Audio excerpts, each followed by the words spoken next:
bizim mahalleye geldin geleli. Canım bizde ne akıl kaldı ne de fikir. Bitti o endam eda, nedir öyle hey yavrum. Kaç yıllık arkadaşlar birbirimizi sattık.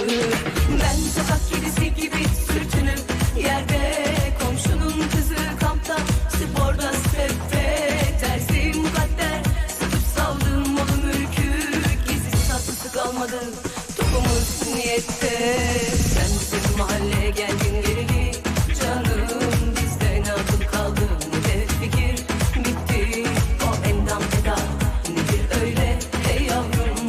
Kaç yıllık arkadaşlar birbirimizi sattık.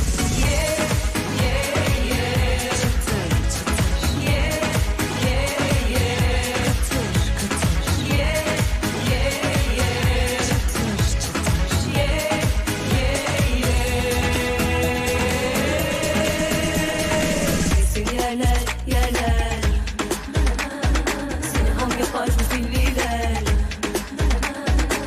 Yaydan mağdan yürü, yoksa günah bizden gider. Seni yerler seni ham yapar bu zilliler.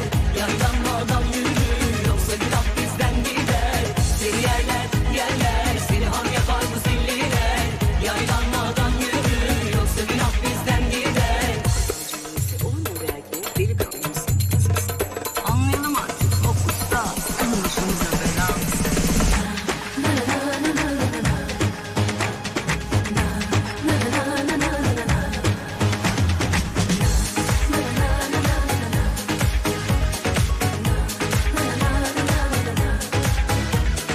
Sen bizim mahalleye geldin geleli. Canım bizde ne akıl kaldı ne de fikir. Bitti o endam eda, nedir öyle hey yavrum. Kaç yıllık arkadaşlar